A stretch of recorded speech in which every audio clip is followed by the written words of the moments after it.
ప్రకారం सुसमाचार 17 अध्याय లూకా సువార్త 17వ అధ్యాయము 11 वचन से कुछ वचनों को पढ़ लेते हैं। 11వ వచనం నుంచి కొన్ని వచనాలు మనం చదువుకుందాం। లూకా సువార్త 17వ అధ్యాయము। ऐसा हुआ कि वो यरूशलेम जाते हुए समरिया और गलील के बीच से होकर जा रहा था। दूसरा वचन,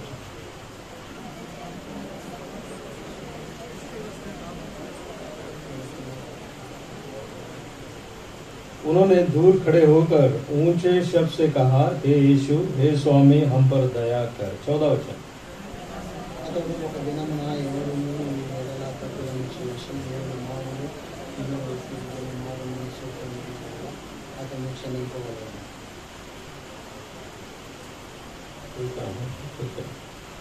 तब उनमें से एक यह देख कर कि मैं चंगा हो गया हूँ, ऊंचे शब्द से परमेश्वर की बड़ाई करता हुआ लौटा। 16 वचन, గొప్ప శబ్దంతో దేవుని మహిమపరచుతూ తిరిగి వచ్చి ఆయన కృతజ్ఞత చెల్లించుటకు ఆయన పాదముల యొద్ద సాగిలపడెను। వాడు సమరయుడు। इस पर यीशु ने कहा, क्या दसों ने शुद्ध न हुए, तो फिर वे 9 कहाँ हैं? 18 वचन, ఆ అందరూ ఆయన దేవుని మహిమపరచుటకు తిరిగి వచ్చిన వాడు ఎవరునూ అగపడలేదని చెప్పి तब उसने उससे कहा, उठकर चला जा, तेरा विश्वास ने तुझे चंगा किया है। परमेश्वर इन वचनों के द्वारा हमें आराधना के लिए सहायता कर सकते। దేవుడు చదివినటువంటి వాక్యం ద్వారా మనల్ని ఆరాధన నిమిత్తము సిద్ధపడుతుందాక। कई बार इस वचनों को हमने ध्यान मनन किया है। ఎన్నోసార్లు ఈ యొక్క వచనాన్ని మనం ధ్యానించినటువంటి వారంగా ఉన్నాము। प्रभु फिर एक बार नया ताजगी से हमें भरकर और एक नया ताजगी देकर चलाएं। प्रभु से हम प्रार्थना करते हैं। మరొకసారి ఈ యొక్క వాక్యం ద్వారా దేవుడు మనము ఈ వాక్యాన్ని ధ్యానించి ఆయనను ఆరాధించేటువంటి వారంగా ఉండాలి। क्योंकि 10 कोढ़ी हैं ఇక్కడ 10 మంది కుష్ఠరోగులు ఉన్నారు। और गांव के बाहर हैं, వారు ఊరి వెలుపల ఉన్నటువంటి వారుగా ఉన్నారు। उन्हें कोई आदर देने वाला नहीं है, వారిని ఎవరు కూడా ఆదరించేటువంటి వారు కారు, उनसे प्रेम करने वाला भी नहीं है। వారిని ప్రేమించేటువంటి వారు ఒకరు కూడా లేరు। इसलिए प्रभु यीशु मसीह को देखते ही వారు ప్రభు అయిన యేసు క్రీస్తును చూచినప్పుడు 13 वचन में लिखा है, उन्होंने दूर खड़े होकर ऊंचे शब्द से कहा, हे यीशु, हे स्वामी, हम पर दया कर। వారు దూరం నుంచి చూసినప్పుడు యేసు ప్రభువా మమ్మను కరుణించుమని కేకలేసినటువంటి వారుగా ఉన్నారు। हाँ, दूर से देख रहे हैं, దూరం నుంచి చూస్తున్నటువంటి వారు, क्योंकि कोई आशा नहीं है, వారిలో ఏమాత్రము ఆశ లేదు। भयंकर रोग है ये, ఎంతో భయంకరమైనటువంటి వ్యాధి। अपनों ने उन्हें कभी भी अपनाया नहीं है, వారి యొక్క సొంత వారు వారిని వెలివేసినటువంటి వారుగా ఉన్నారు। लेकिन जब ये गांव के बाहर रहते हुए प्रभु यीशु मसीह को देखकर कुछ दया उन्हें मिलेगा, ये आशा से जब उन्होंने पुकारा है, వారు ఊరి వెలుపల ఉండి వారు ప్రభు అయిన యేసు క్రీస్తును చూసినప్పుడు యేసు క్రీస్తు ద్వారా మాకేమైనా మేలు జరుగుతున్నది అన్నటువంటి ఒక ఆశతో ఉన్నటువంటి వారుగా ఉన్నారు। लेकिन यहाँ पर प्रभु यीशु मसीह ने क्या किया है? కానీ ఇక్కడ చూడండి ప్రభు అయిన యేసు క్రీస్తు ఏం చేసి ఉన్నాడు। 14 वचन में उसने उन्हें देखकर कहा, जाओ और अपने आप को याजकों को दिखाओ, और जाते वे शुद्ध हो गए। 14వ వచనంలో ఆయన వారిని చూచి మీరు వెళ్ళి మిమ్మును యాజకులకు కనుపరుచుకొనుడని వారితో చెప్పెను। हाँ, यहाँ पर हम देखते हैं ఇక్కడ మనం చూస్తున్నాము उनके हृदय में एक आशा थी। వారి యొక్క హృదయంలో ఎంతో ఆశ కలిగినటువంటి వారుగా प्रभु यीशु मसीह के बारे में उन्होंने सुना है, ప్రభు అయిన యేసు క్రీస్తును గురించి వారు వెరిగినటువంటి వారై ఉన్నారు। उसने किया हुआ अद्भुत कामों को उन्होंने सुना है, ఆయన చేసినటువంటి అద్భుత కార్యాలను గురించి వినినటువంటి వారుగా ఉన్నారు। उसी के मुताबिक इन्होंने सोचा वो सामने आकर हाथ रखकर प्रार्थना करके और हमें चंगाई देगा, ये आशा से उन्होंने पुकारे हैं। అందు నిమిత్తము వారు ఆయన మా దగ్గరికి వచ్చి మా పైన చేతులుంచి మమ్మల్ని ప్రార్థించేటువంటి వారు ఆ ప్రభు అయిన యేసు క్రీస్తు అని వారి యొక్క మనసులో ఒక ఆశ కలిగినటువంటి వారుగా ఉన్నారు। लेकिन दूर से प्रभु यीशु मसीह ने ऐसा ही देखा और चले जाओ बोला ऐसा। కానీ ప్రభు అయిన యేసు క్రీస్తు దూరం నుంచి వారిని చూసి మీరు శుద్ధులే వెల్లుడి అని చెప్పినటువంటి వారుగా ఉన్నాడు। हाँ, तुम याजकों के पास चले जाओ। మీరు యాజకుల దగ్గరికి వెళ్ళండి। हाँ, इसका मतलब क्या है? దీనికి అర్థం ఏమిటి? याजकों के पास कभी भेजा जाता है? ఎప్పుడు యాజకుల దగ్గరికి పంపిస్తారు? जब भी शुद्ध होता है तभी ही भेजा जाता है। ఎప్పుడైతే శుద్ధులైతారో అప్పుడే యాజకుల దగ్గరికి పంపేటువంటి వారుగా ఉంటారు। लेवियों की किताब 14 अध्याय में 13 अध्याय में अगर देखा जाए, ఇక్కడ లేవి కాండంలో చూస్తే यहाँ पर कि ऐसे बीमारी लोगों को शुद्ध करने का एक नियम यहाँ पर लिखा रखा है। ఇక్కడ లేవి కాండము 13 अध्याय 13వ అధ్యాయంలో కుష్టి రోగులను ఏ విధముగా శుద్ధపరుస్తారో ఇక్కడ రాసి ఉంది। और हम देखते हैं, మనం ఇక్కడ చూస్తాము, और वो याजक उन्हें देखता है, అక్కడ యాజకులు వాళ్ళని చూస్తున్నారు। और याजक निर्णय करता है कि ये शुद्ध हो गया। యాజకులు ఈ విధంగా నిర్ణయిస్తారు ఇతడు శుద్ధపరచబడ్డాడని। हाँ, यहाँ पर 13 अध्याय 4 और 5 वचन में अगर देखा जाए, 13వ అధ్యాయము 4-5 వచనాలలో మనం చూస్తే यहाँ पर उसे हम देखते हैं, वो निर्णय करता है इसे ये कोढ़ी का रोगी है। ఇక్కడ తను నిర్ణయించేటువంటి వారుగా ఉన్నాడు, ఇతడు కుష్టి రోగము కలిగినటువంటి వాడని। यहाँ पर देखिए 42 वचन में यहाँ पर बहुत सारे ये कोढ़ के बारे में यहाँ पर लिखा है। చాలా వచనాల్లో రాయబడి ఉన్నది కుష్టి రోగం నిమిత్తము।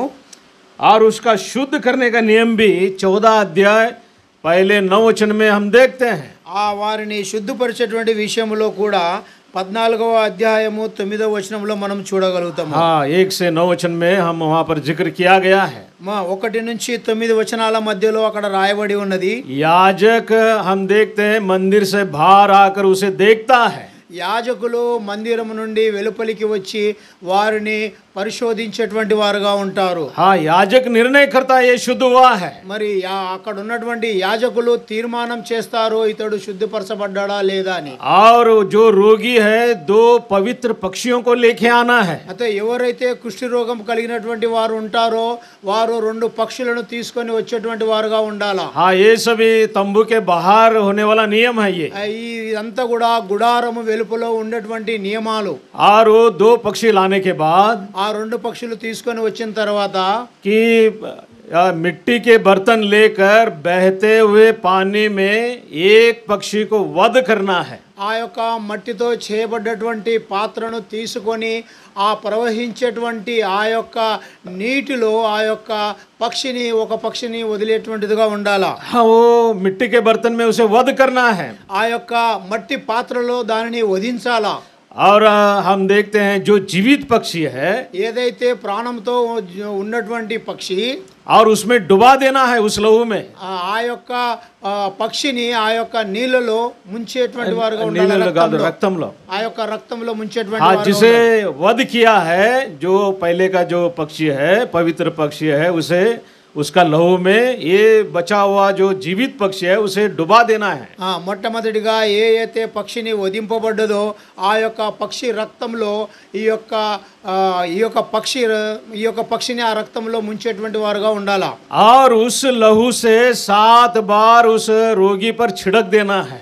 ఆ యొక్క రక్తంతో 7 మార్లు ఎవరైతే కుష్టి రోగంతో ఉన్నాడో అతని ఒంటిపైన చల్లేటువంటి వారుగా ఉండాలా। और उसके सारे शरीर के रोम उसे काट देना है।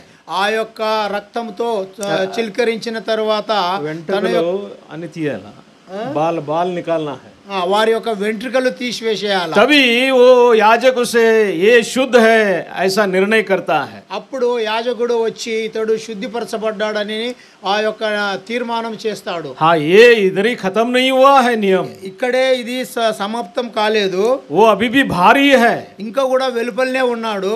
और 7 दिन के बाद ఇంకా తర్వాత 7 దినముల తర్వాత नहाकर शुद्ध होकर अपने वस्त्र को धोकर शुद्ध और करना है। మరి వచ్చి మరి స్నానం చేసి వారి బట్టలు ఉతుక్కొని వారు శుద్ధపరిచేటువంటి వారుగా ఉండాలా। उसके बाद में मंदिर के अंदर उसे लिया जाता है। ఆ తర్వాత వారిని మందిరము లోపలికి తీసుకొని వచ్చేటువంటి వారుగా ఉంటారు। उसके बाद में 2 मेढ़े को लेकर वहां पर और वही नियम को आगे बढ़ाना है। దాని తర్వాత 2 గొర్రె పిల్లలను తీసుకొని వచ్చి అక్కడ వధించిన తర్వాత వారు లోపలికి వచ్చేటువంటి వారుగా ఉంటారు। उसके बाद में वो लोगों के साथ साधारण रीति से परमेश्वर की संगति में बना रहता है। ఆ తర్వాత వారిని మరి సాధారణంగా వారిని ఆ యొక్క యాజకులు మందిరంలోనికి తీసుకొని వచ్చేటువంటి వారుగా ఉంటారు. हाँ, और उसके बाद में जो वध किया हुआ जो मेढ़े का जो लहू है उसके दाहिने कान में और हाथ में पैर के जो अंगूठा है उसे लगाकर तभी యాజక్ कहता ये अभिशुद्ध हुआ है. మరి ఆ యొక్క వధింపబడ్డటువంటి ఆ యొక్క రక్తం ద్వారా కుడి చెవుకి మరి బొటనవేలుకు మరి వేలుకు పూసిన తర్వాతనే యాజకుడు వచ్చి ఇతడు శుద్ధిపరచబడ్డాడు అనేటువంటి మాటలు చెప్తూ ఉంటాడు. हाँ, लेकिन प्रभु यीशु मसीह ने क्या किया है? కానీ ఇక్కడ ప్రభు అయిన యేసుక్రీస్తు ఏం చేసి ఉన్నాడు? जाओ याजकों को दिखाओ. వెళ్ళండి మీరు యాజకులకు కనుపరుచుకోండి. हाँ, याजकों को कभी दिखाया जाता है? మరి యాజకులకు ఎప్పుడు చూపిస్తారు? शुद्ध होने के बाद में. మీరు ఎప్పుడైతే శుద్ధపరచబడతారో हाँ, इसका मतलब क्या है? దీనికి అర్థం ఏమిటి? प्रभु यीशु मसीह ने उसी समय जब ही उसने देखा उसी समय वो शुद्ध हो गए हैं. ఎప్పుడైతే ప్రభు అయిన యేసుక్రీస్తు వారిని చూసినారో వారు ఎంబడే స్వస్థపరచబడినటువంటి వారుగా ఉన్నారు. और वो जाने लगे. వారు వెళ్ళేటువంటి వారు ఉన్నారు. और जाते जाते एक ने देखा कि मैं पूरा बदल गया हूँ. వారు వెలుచు ఒకరు గమనించుకున్నటువంటి సందర్భంలో అతడు శుద్ధిపరచబడినటువంటి వారుగా ఉన్నాడు. ये देखकर ఇది చూసిన తర్వాత वो कोड़ी जो है आधे रास्ते से फिर लौट के आ गया. అయితే ఆ యొక్క కుష్టి రోగి మార్గ మధ్యములో నుంచి వెనుకకు తిరిగి వచ్చినటువంటి వారుగా ఉన్నాడు. और प्रभु यीशु मसीह के पास आ गया. మరి ప్రభు అయిన యేసుక్రీస్తు దగ్గరికి వచ్చి ఉన్నాడు. और हम यहाँ पर देखते हैं, देखिए మనం ఇక్కడ చూస్తాము 14 अध्याय लूका रचित सुसमाचार 17 अध्याय లూకా సువార్త 17వ అధ్యాయము 15 वचन 15వ వచనంలో सब लोग मिलकर అందరం కలిసి చదువుకుందాం. तब उनमें से एक यह देखकर कि मैं चंगा हो गया हूँ ऊंचे शब्द से परमेश्वर की बड़ाई करता हुआ తిరిగి వచ్చి लौटा. ఆయనకు కృతజ్ఞతాస్తుతులు చెల్లించుచు ఆయన పాదముల యొద్ద సాగిలపడి. हम 16 वचन में 16వ और వచనంలో यीशु के पांव पर मुंह के बल गिरकर उसका धन्यवाद करने लगा और वो सामरी था. ఆ గొప్ప శబ్దంతో దేవుని మహిమపరచు తిరిగి వచ్చి ఆయనకు కృతజ్ఞతాస్తుతులు చెల్లించుచు ఆయన పాదముల యొద్ద సాగిలపడెను. और उसने जान लिया అతడు గుర్తెరిగి ఉన్నాడు, अभी मैं चंगा हो गया हूँ. నేను స్వస్థపరచబడ్డాను. उसी समय से वही स्थान से बड़े शब्द के साथ परमेश्वर का धन्यवाद करते हुए प्रभु यीशु मसीह के पास लौट आया है. ఆ యొక్క స్థలములో నుండి ఆ యొక్క సమయంలోనే ప్రభు అయిన యేసు క్రీస్తుని స్తుతించినటువంటి వారుగా ఉన్నాడు.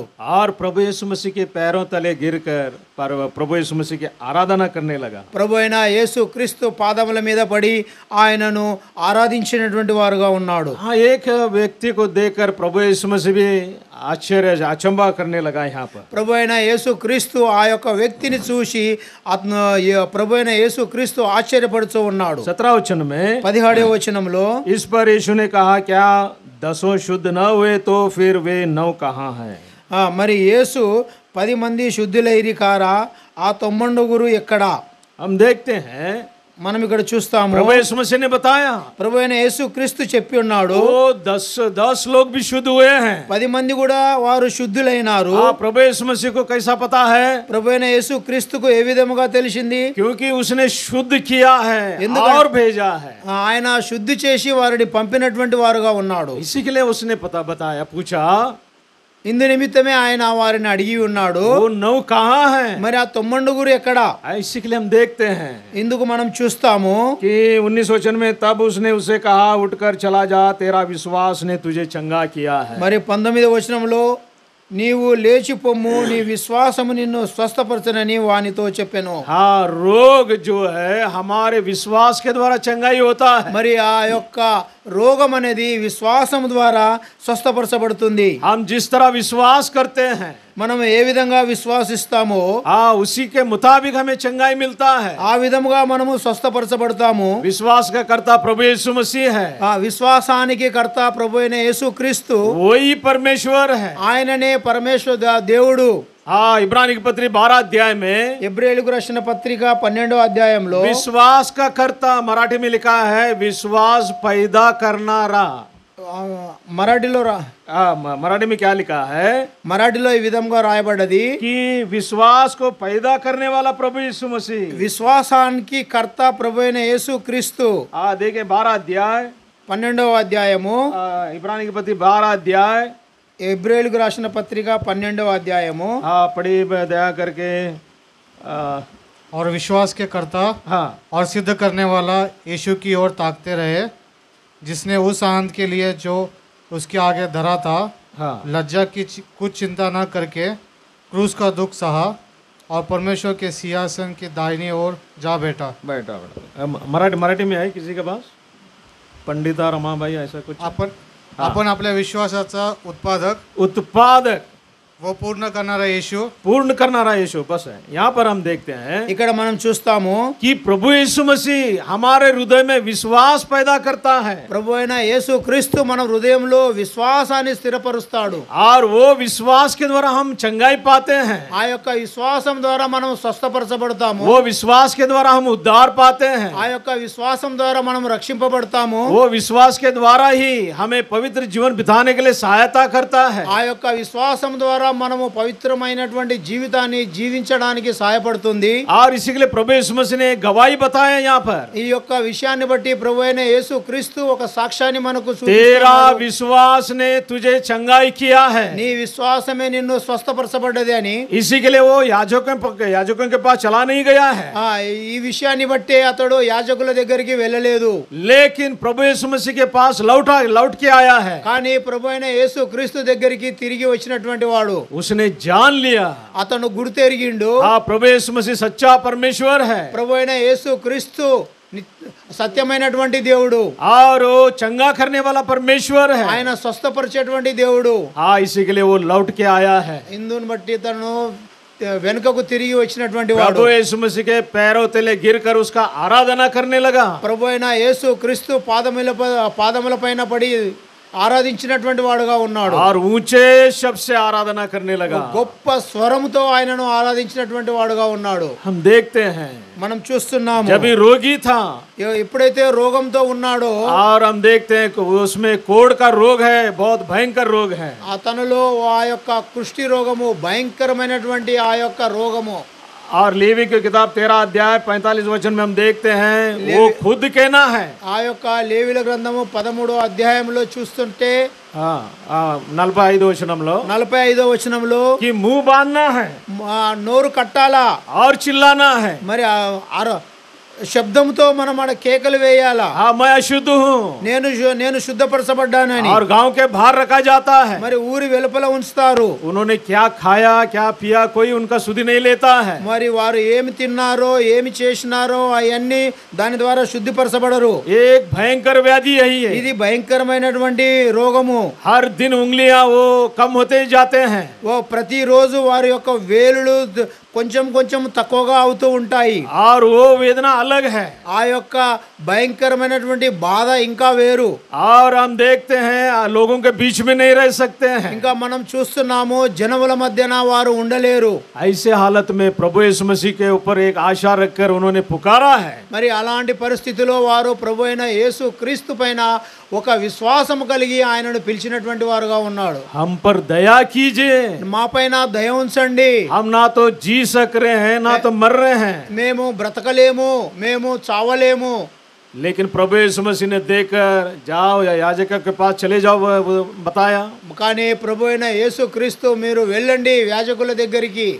लेकिन हम देखते हैं కానీ మనం చూస్తున్నాము वो एक व्यक्ति वापस आ गया, కానీ ఒకే వ్యక్తి మాత్రమే వెనుకకు తిరిగి వచ్చి ఉన్నాడు. बाकी के 9 व्यक्ति ने वो बात को मन में रख के लिया है। కానీ 9 మంది వారు మనసులో పెట్టుకున్నటువంటి వారు. हाँ ये हमारे सामने नहीं आया, మన ముందుకు వారు రాలేదు. हम पर हाथ नहीं रखा इसने, దేవుడు మా పైన చేతులు పెట్టలేదు. इसके बारे में हमने कई बातें सुने हैं।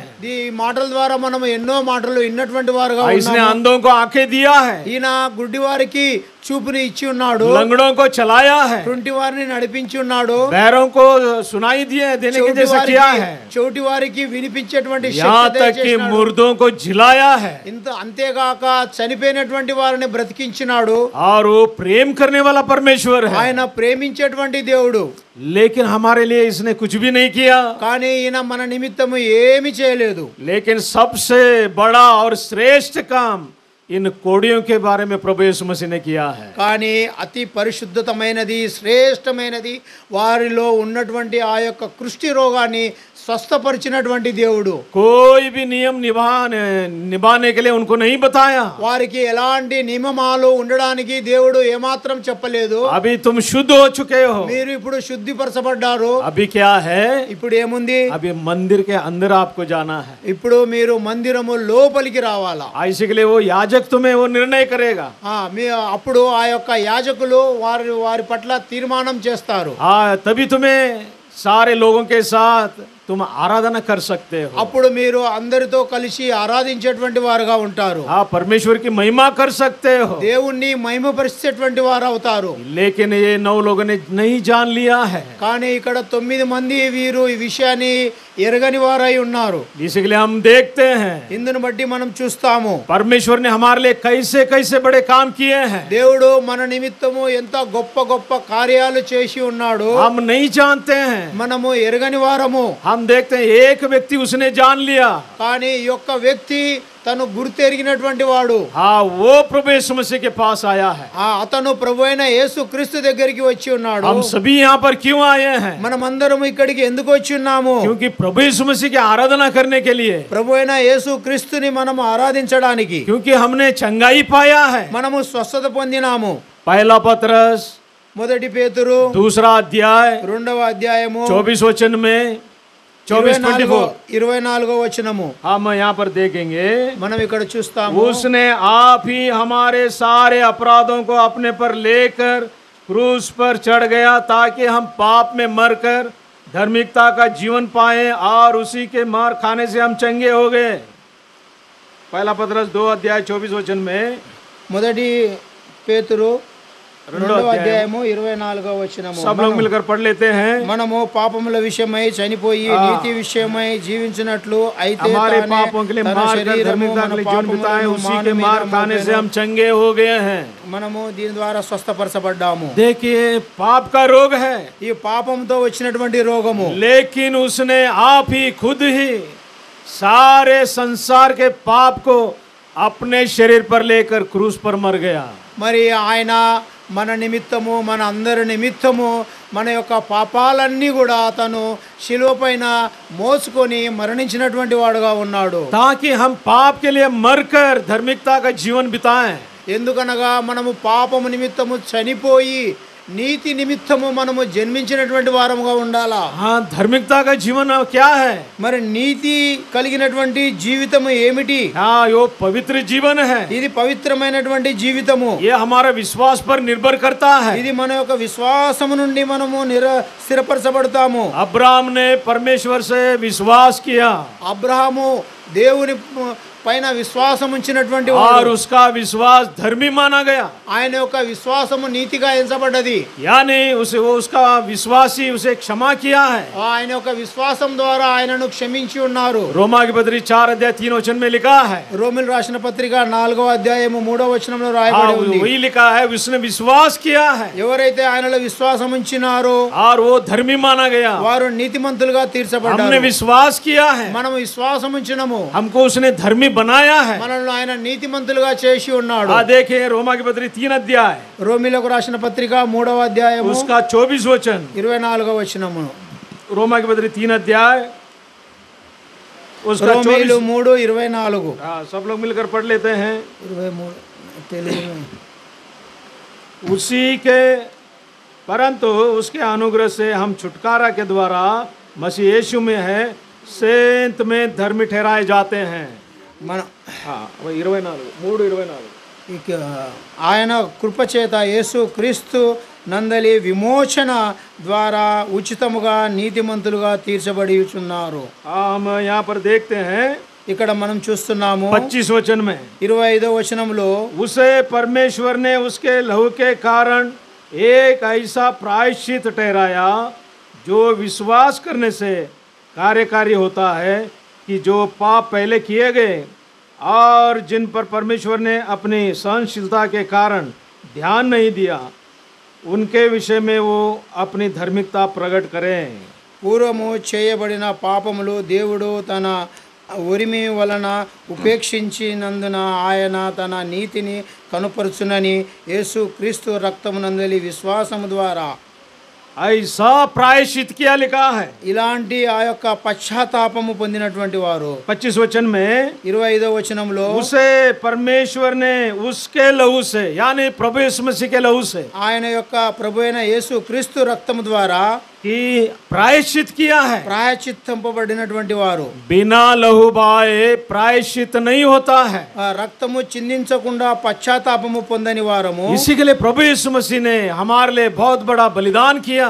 ఇందు నిమిత్తము ప్రభు అయిన యేసు క్రీస్తు మన నిమిత్తము బలిగా అర్పించుకున్నాడు। इस संसार में कोई नहीं कर सकता ఈ है, యొక్క లోకంలో ఎవరు చేయలేరు। क्योंकि हम देखते हैं सारे लोग गुनहगार हैं। అందరూ పాపము చేసినటువంటి వారే। हम देखते हैं अधर्मी हैं, అందరూ కూడా అన్యులుగా ఉన్నటువంటి వారే। हाँ दुष्टता का काम करने वाले हैं, దుష్టత్వంలో జీవించినటువంటి వారే। पाप का जीवन बिताने वाले हैं। పాపంతో జీవితం జీవించినటువంటి వారమే। लेकिन हम देखते हैं కానీ మనం చూస్తున్నాము प्रभु यीशु मसीह के यहाँ पर प्रायश्चित के द्वारा ప్రభు అయిన యేసు క్రీస్తు ద్వారా प्रायश्चित किया है ప్రాయశ్చిత్తము చేయబడ్డాము।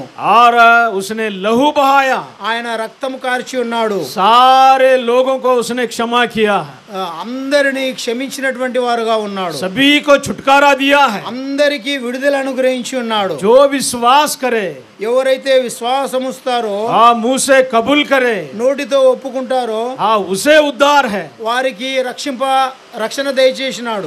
ये इस एक कोड़ी ने जान लिया ఆ యొక్క కుష్టి రోగి ఇది గుర్తు ఎరిగినటువంటి వాడు और वो प्रभु यीशु मसीह के पास आया। అతను ప్రభు అయిన యేసు క్రీస్తు దగ్గరికి వచ్చినాడు। इससे बड़ा परमेश्वर कौन है? ఇంతకన్నా గొప్ప దేవుడు మరి ఎవరున్నారు? इससे बड़ा धर्मी कौन है? ఇంతకన్నా మరి నీతిమంతుడు ఎవరున్నారు? इतना बड़ा प्रेमी कौन है? ఇంత పెద్ద ప్రేమించేటువంటి వారు ఎవరున్నారు? इतना बड़ा दया दिखाने वाला और कोई नहीं है इस संसार में। ఇంత గొప్ప మనపైన దయ చూపించేటువంటి దేవుడు ఎవరున్నారు? इसी के लिए जहां से आधे रास्ते से ही बड़े ऊंचे शब्द से परमेश्वर के आराधना करते आया। మరి ఇందును బట్టి మార్గ మధ్యములో నుండి ప్రభు అయిన యేసు క్రీస్తును ఆరాధిస్తూ వచ్చినటువంటి వాడుగా ఉన్నాడు। और प्रभु यीशु मसीह के पैर पर आकर गिर कर दंडवत कर प्रभु यीशु मसीह की आराधना करने लगा। అక్కడ ప్రభు అయిన యేసు క్రీస్తు పాదముల మీద పడి తనను ప్రభు అయిన యేసు క్రీస్తును ఆరాధించినటువంటి వాడుగా ఉన్నాడు। प्रभु यीशु मसीह ने एक ही एक सवाल पूछा है। ప్రభు అయిన యేసు క్రీస్తు ఒక్కటే ఒక ప్రశ్న వేసి ఉన్నాడు। वो 9 लोग क्यों नहीं आए? कहाँ हैं? क्यों नहीं आए? మరి ఆ 9 మంది ఎక్కడ మరి వారు ఎందుకు రాలేదు? उन्होंने भी ऐसा चंगाई पाया है। మరి వారు కూడా ఆ విధంగా స్వస్థపరచబడ్డారు। वो मंदिर के बाहर है, వారు మందిరము వెలుపల ఉన్నారు। लेकिन हम मंदिर के अंदर हैं, కానీ మనము మందిరము లోపల ఉన్నాము। क्योंकि हमने विश्वास किया, మనము విశ్వాసం ఉంచినాము, हमने जान लिया మనము గుర్తెరిగినము। और उस एक कोड़ी के ना ये उसकी आराधना करना चाहिए। మరి ఆ యొక్క ఒక్క కుష్టి రోగి మాదిరి మనము దేవుణ్ణి ఆరాధించేటువంటి వారంగా ఉండాలా। एक समय में बाहर रहने वाले लोग थे। ఒక సమయంలో మనము బయట ఉండేటువంటి వారము। प्रेरितों की किताब 3 अध्याय में भी देखते हैं। प्रेरितों की किताब అపోస్తల కార్యము 3 अध्याय 3వ అధ్యాయంలో కూడా మనం वहाँ पर भी చూస్తాము। जन्म का लंगड़ा है అక్కడ కూడా పుట్టుకతో గుడ్డివాడు ఒకడు ఉన్నాడు। और भीख मांगने वाला था। అతడు భిక్షం ఎత్తుకునేటువంటి వాడు। लोग हमेशा भीख मांगने के लिए उसे बैठाकर जाते हैं। అందరూ కూడా అతను భిక్షం ఎత్తుకునే వారిని చూస్తూ వెళ్ళేటువంటి వారుగా ఉన్నాడు। और तीसरा पहर में जब యోహన్నా పత్రస్ ఆకర్ जब मंदिर में जा रहे थे प्रार्थना के लिए, మరి అప్పుడు యోహాను పేతురు మందిరంలోనికి దేవుని మందిరంలోనికి ప్రవేశించే సమయంలో वहाँ पर लिखा है उनके पास भी उसने भीख मांगा है। మరి అక్కడ ఆ యొక్క అతను వారి దగ్గర భిక్షం అడిగినటువంటి వాడుగా ఉన్నాడు। उसके जीवन में भी कोई आशा नहीं है। ఆయన యొక్క జీవితంలో కూడా ఎలాంటి నిరీక్షణ లేనివాడు। हाँ कुछ लोग लाकर बिठाते हैं ఎంతో మంది అతను తీసుకొని వచ్చి కూర్చోబెట్టినారు ताकि भीख मांग सके। అతను భిక్షం ఎత్తుకోవడానికి। और हर दिन का ये दिनचर्या है।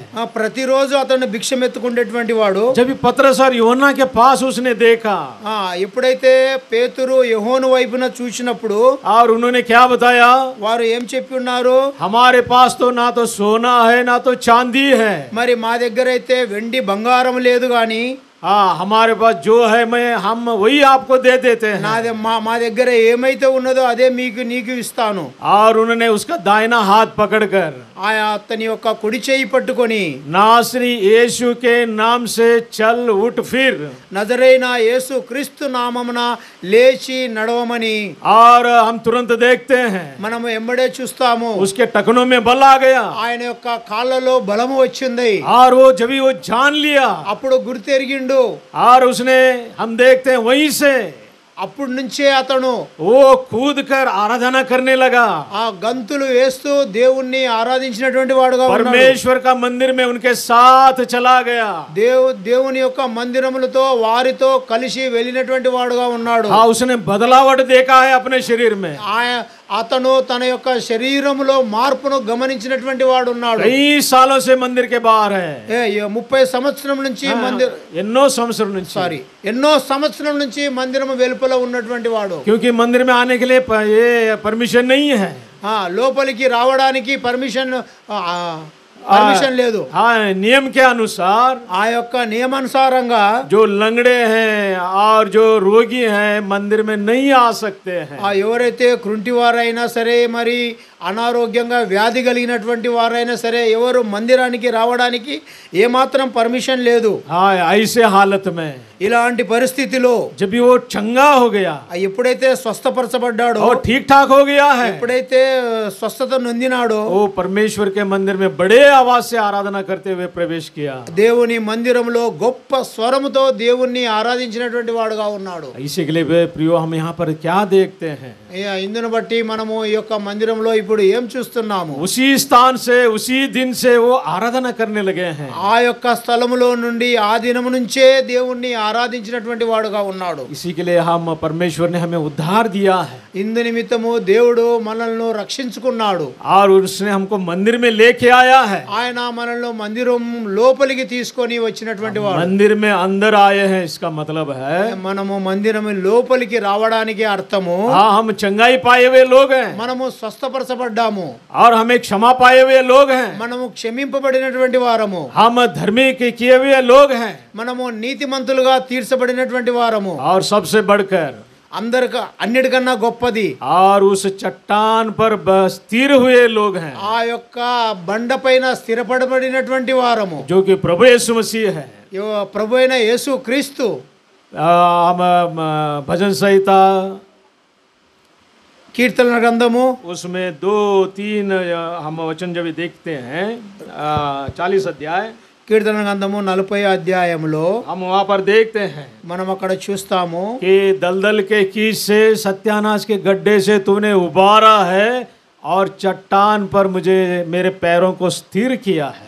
ఆ యొక్క నాశనకరమైనటువంటి గూతులో నుంచి మనల్ని పైకి లేవనెత్తి బండపైన నిలబెట్టినటువంటిదిగా మనము గమనిస్తున్నాము. हमें चट्टान पर स्थिर किया है, మనము ఆ యొక్క బండపైన స్థిరపరచబడినటువంటి वो चट्टान प्रभु यीशु मसीह है। ఆ యొక్క బండ ప్రభువైన యేసు క్రీస్తు. हाँ, मंदिर प्रभु यीशु मसीह है। ఈ యొక్క మందిరము ప్రభువైన యేసు క్రీస్తు. हाँ, वो चट्टान है। అది ఆ బండ.